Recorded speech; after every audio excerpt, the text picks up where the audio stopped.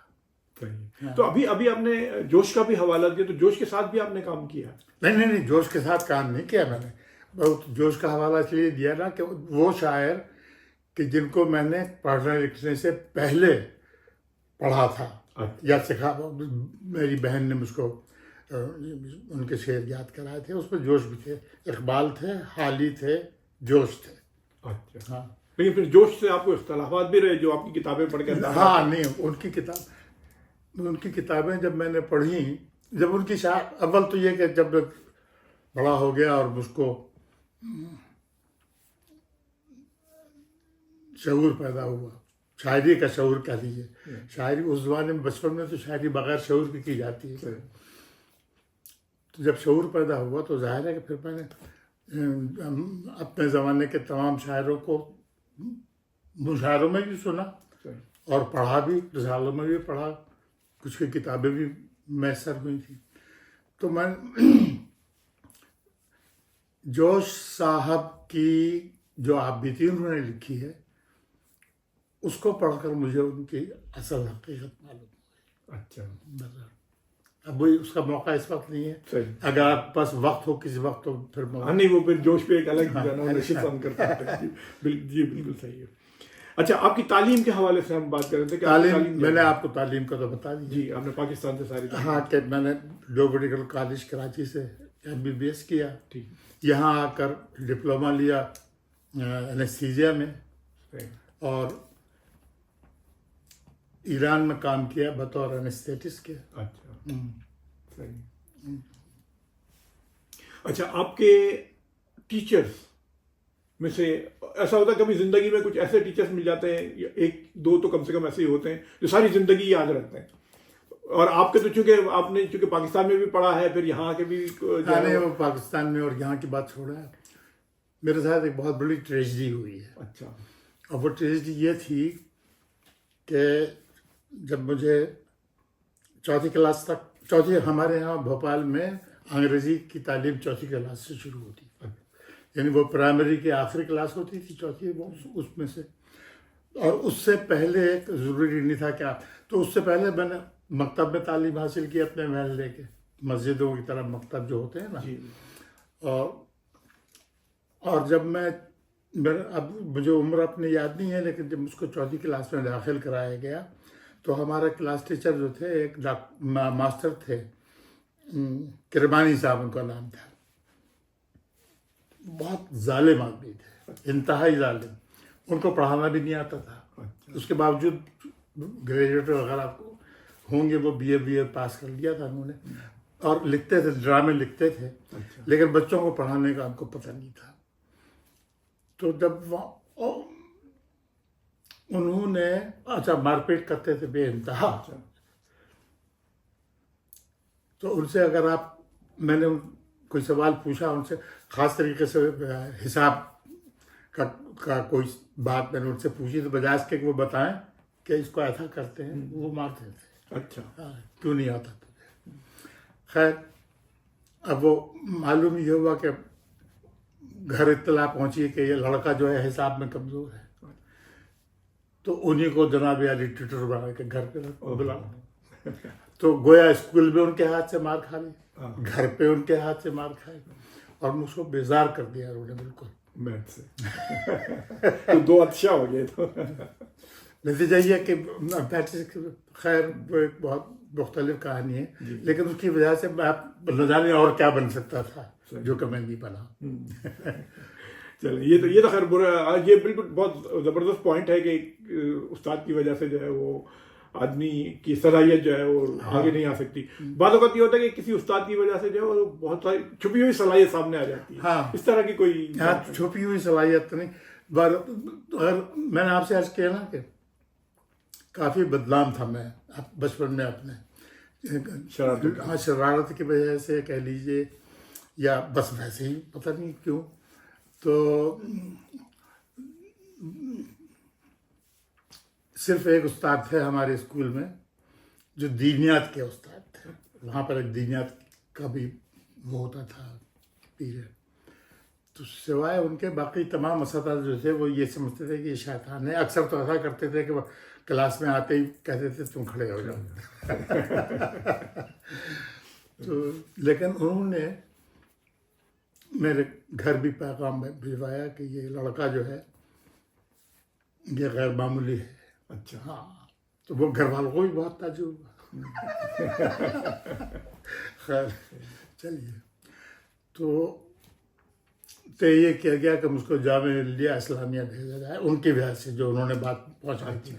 لیکن بدقسمتی سے وہ 47 میں پاکستان بن گیا اور وہ سب چیزیں جو ہے وہ نہیں ہو سکی, کچھ بھی نہیں ہو سکا کہنا چاہیے. اچھا, آپ بھوپال میں پیدا ہوئے, آپ نے 1930s میں آپ بھوپال میں پیدا ہوئے, تو اس کا مطلب یہ ہے کہ آپ نے 2 مرتبہ مائگریشن کی ہے, ہجرت 2 بار کی آپ نے.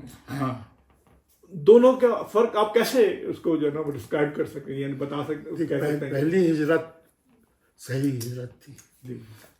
حالانکہ میں بہت گناہ گار آدمی ہوں, لیکن وہ ہجرت جو ہے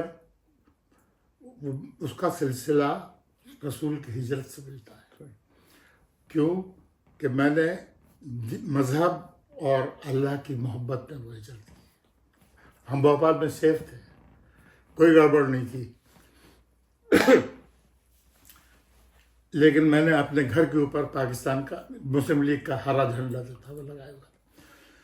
تو جب تک وہ ریاست بھوپال قائم رہی, آزادی کے 2 سال تک وہ قائم رہی, وہ جھنڈا میرے گھر پہ رہا. پھر وہ ہندوستان والوں نے تمام ریاستوں پر قبضہ کر لیا. بھوپال پہ ان کی ہم نواب حمید اللہ خان تھے, بہت مشہور آدمی تھے اپنے زمانے کے, اور وہ سیاست میں بھی حصہ لیتے تھے. تو ان کی حکومت ختم کر دی گئی. تو میرے والد نے کہا کہ مختار یہ جھنڈا جو ہے اب اتار دو, اب یہ بھوپال نہیں رہا, ہماری حکومت ختم. تو میں نے کہا کہ ابا میاں جب تک میں یہاں پر ہوں یہ جھنڈا رہے گا, آپ اس کو اجازت دیجیے کہ میں پاکستان چلا جاؤں. اچھا. تو کہنے لگے کہ تم کیا کرو گے پاکستان جا کے؟ میں نے کہا کہ نہیں, بس میں بھوپال میں نہیں رہ سکتا, میں غلام نہیں رہ سکتا. تو مجبور ہو کے انہوں نے پھر کہا کہ اچھا ٹھیک ہے تم جاؤ. لیکن میں چھوٹا تھا کافی, تو انہوں نے کہا کہ تم بڑے بھائی ہیں تمہارے, میرے بھائی تھے نذیر ان کا نام تھا. انہوں نے کہا کہ پھر ان کو بھی میں تمہارے ساتھ بھیجتا ہوں. تو اس طریقے سے ہم 2 بھائی جو تھے وہ پاکستان آئے. اس پہ لیکن نذیر کا کوئی ہاتھ نہیں تھا. اگر میں نہ ہوتا تو وہ پاکستان نہیں, وہ بھی نہیں آتے. تو اچھا, اب اس وقت تو یہ تھا نا. بعد میں مجھ کو یہ احساس ہوا کہ یہ ہجرت, میری ہجرت جو ہے انہی بنیادوں پر ہے جن بنیادوں پر رسول کے زمانے میں لوگوں نے ہجرت کی. بس وہ ایک ہجرت ہے. دوسری ہجرت جو ہے وہ ہجرت نہیں ہے. آپ ہجرت, ہاں, اس کو ہجرت نہیں کہنا چاہیے اس لحاظ سے کہ ہجرت ایک بہت مقدس لفظ ہے. نقل مکانی کہہ رہے ہیں. ہاں, نقل مکانی ہے. تو نقل مکانی جو ہے وہ میں کئی لیبیا میں رہا ہوں, ایران میں رہا ہوں, نائجیریا میں رہا ہوں. اچھا. اور انگلستان میں تو ہوں. انگلستان لیکن وہ اصل میں یہ ہوتا ہے کہ جیسے ہندوستان سے پاکستان آئے تو پاکستانی شہری کے طور پہ آئے, اور یہاں آئے تو یہاں کے شہری کے طور پہ ہے. باقی ملکوں کا جو ہے وہ سفر ہی ہے. ہاں, یہ فرق ہے. لیکن میرا یہ ارادہ نہیں تھا کبھی بھی کہ میں انگلستان کا شہری ہو جاؤں گا. آیا تھا یہاں پر ٹریننگ پڑھنے کے لیے, پروگرام یہ تھا کہ واپس چلا جاؤں گا. لیکن بدقسمتی سے ہوا یہ کہ حالات پاکستان کے خراب ہوتے چلے گئے. اچھا, بحیثیت ڈاکٹر کے مجھے یہ بات پسند نہیں تھی کہ میں پرائیویٹ پریکٹس کروں. وہ ایک قسم کا بہت ناقابل برداشت وسیلہ ہے روٹی کمانے کا. اچھا. پرائیویٹ پریکٹس جو ہے اس میں لوگ پھر بے انتہا پیسہ کمانے کے پیچھے پڑ جاتے ہیں. اور غرض یہ کہ دیکھیے نا,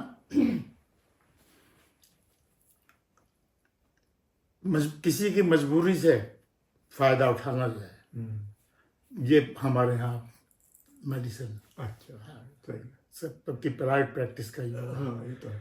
اور میرے لیے یہ بات بالکل قطعی طور پر ناممکن تھی. گورنمنٹ کی ملازمت جو تھی اس میں آپ ایک تو یہ کہ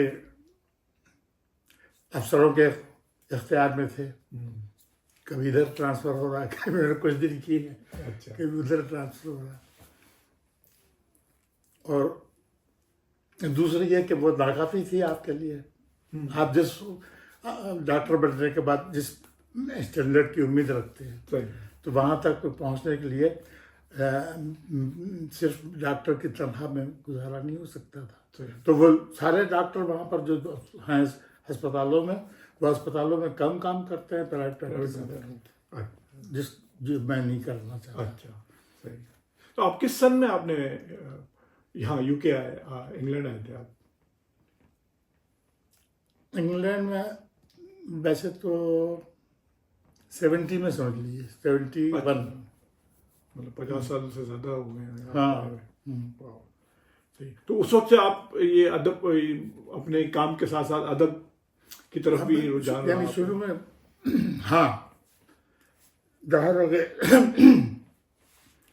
کہ لیبیا میں یا ایران میں تو یہ ماحول نہیں تھا. لندن میں البتہ کچھ تھوڑا سا ماحول تھا, تو وہاں پر جب میں رہا, ایک زمانے میں میں لندن میں رہتا تھا, بلکہ افسوس ہوتا ہے میرے پاس مکان بھی تھا وہاں پر جو کہ میں نے بھیج دیا. خیر, تو اس زمانے میں اردو مرکز وہاں کام کرتا تھا, تو ان کے مشاہدے وغیرہ ہوتے تھے, اس میں شریک ہوتا تھا میں. اور پھر یہاں آنے کے بعد پھر یہاں کا سلسلہ آپ نے شروع کیا. پھر یہاں جب میں آیا تو سب سے پہلے اسکاربرا میں مجھے نوکری ملی. وہاں پر ایک کیجویلٹی کے وہ تھے انچارج ڈاکٹر, مصطفیٰ کریم ان کا نام تھا, بہار کے تھے وہ, اور ان کو وہ افسانے لکھتے تھے, شاعری کا بھی ان کو بہت شوق تھا. تو انہوں نے مجھ کو اپنے کچھ شعر سنایا, وہ شعر کہہ نہیں سکتے تھے. تو میں نے ان سے کہا کہ تم شعر مت لکھا,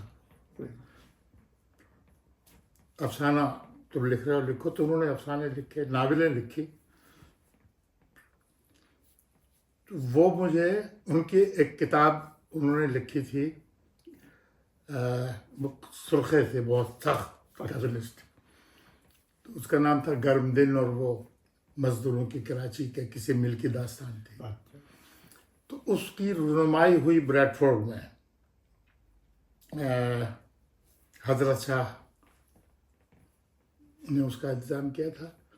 تو انہوں نے مجھ سے کہا کہ میری کتاب پہ تبصرہ کرنا ہے وہاں پر آپ کو. تو میں نے ان کی کتاب پہ مضمون لکھا, اور جب میں بریڈ فورڈ آیا, وہ ہم لوگ آئے بریڈ فورڈ اس فنکشن کے لیے, ان کی کتاب کے لیے, تو وہ میرا پہلا تجربہ تھا بریڈ فورڈ کا, جو کہ مجھے بہت اچھا لگا کہ بھائی کمال ہے, یہاں پر اتنے سارے لوگ ہیں. تو رونمائی کے بعد میری صدارت بھی انہوں نے میری رکھی. رونمائی کے بعد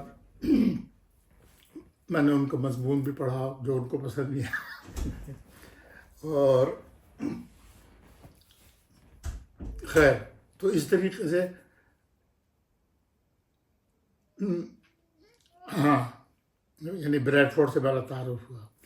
لیکن بریڈ فورڈ میں بہت سے لوگ مجھے ملے, اسی محفل میں, اور اس کے بعد ایک دوسری محفل میں جہاں پر میری ملاقات ہوئی غلام قادر آزاد سے, اور ان سے بہت پکی میری دوستی ہوئی بعد میں.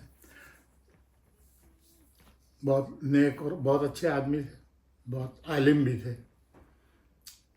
لیکن ان کو میری پتہ نہیں کون سی بات پسند آئی, انہوں نے مجھ کو اپنا شیخ بنا لیا ایک طریقے سے.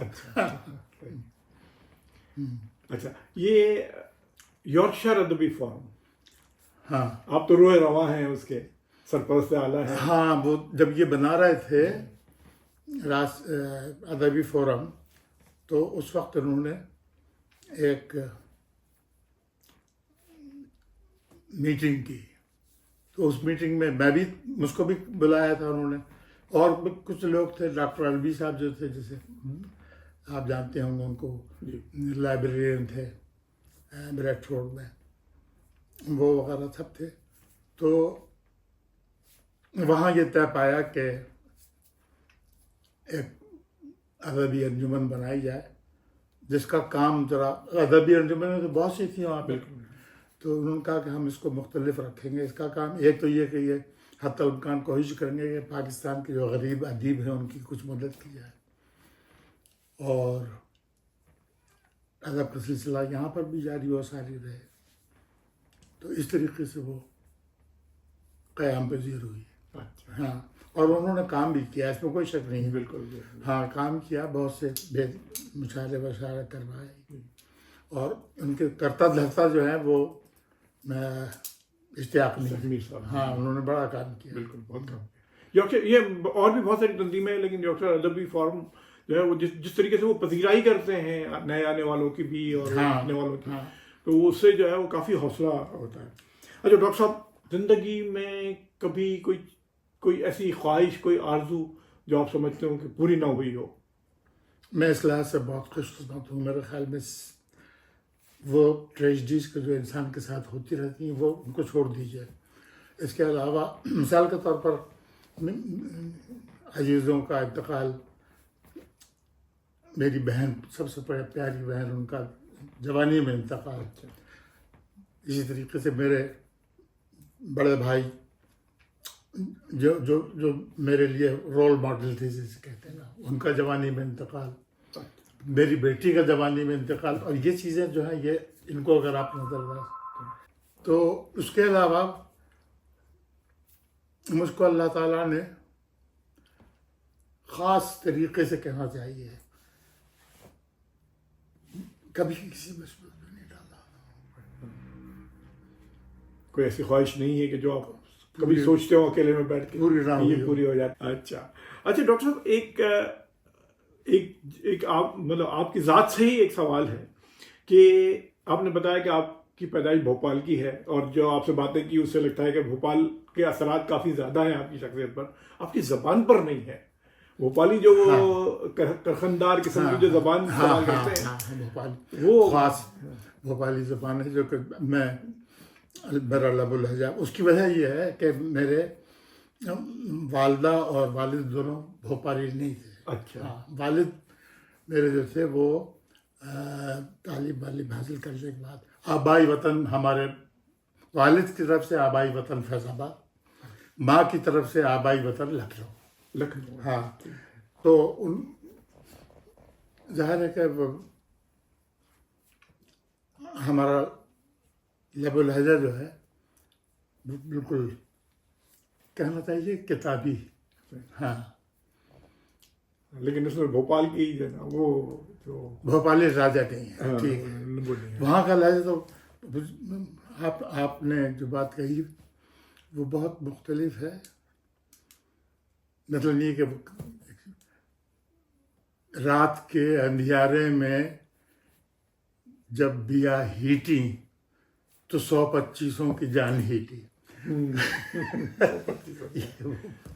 ڈاکٹر صاحب، آپ کو موسیقی سے شوق ہے؟ آپ کن لوگوں کو، کن گلوکاروں کو؟ مجھے موسیقی سے، ہاں، بچپن میں تو فلمی گانے بھی اچھے لگتے تھے، لیکن اس کے بعد آہستہ آہستہ